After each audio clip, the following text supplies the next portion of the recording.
কেউ খাবার জোগাতে কাজের সন্ধানে দৌড়াচ্ছে, আবার কেউ অতিরিক্ত খেয়ে খাবার হজমের জন্য দৌড়াচ্ছে। গভীর রাতে কারো বিলাসবহুল গাড়ি থামছে নিষিদ্ধ পল্লীতে, ঘরে অপেক্ষারত স্ত্রী দীর্ঘ শ্বাস ফেলছে। কেউ ভাঙা গড়ে থেকে ওই স্ত্রীকে নিয়ে অবিরত সুখের স্বপ্ন বলছে। কেউ ভাবছে আর কয়টা দিন, ডিভোর্স পেপারে সাইন করলে মুক্তি।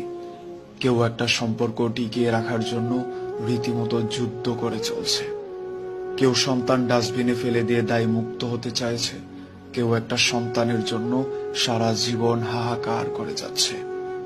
কেউ লাখ টাকার ডাইনিং টেবিলে বসেও তৃপ্তি সহকারে ভাত খেতে পারছে না, কেউ পেঁয়াজ কাঁচামরিচ কচলিয়ে গোগ্রাসে ভাত খেয়েছে।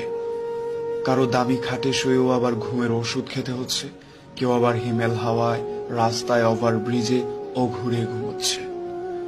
কারো পড়ার টেবিলে নতুন বইয়ের সমারোহ, কিন্তু পড়তে ইচ্ছে করছে না। কেউ পুরাতন বইয়ের দোকান চুষে বেড়াচ্ছে, পকেট খালি বলে। কেউ দামি গাড়িতে বসে চিন্তা করে সন্তানগুলো মানুষ হলো না এতগুলো সম্পত্তি রাখতে পারবে তো। কেউ পায়ে হেঁটে চলছে আর মনে মনে ভাবছে সন্তানগুলোকে মানুষ করতে পেরেছি, ওরাই জীবনটাকে এবার গুছিয়ে নেবে। সত্যি, নানান রঙের মানুষ, নানান রঙের স্বপ্ন করে, তবে শেষ ঠিকানা সেই 3.5 হাত মাটির নিচে।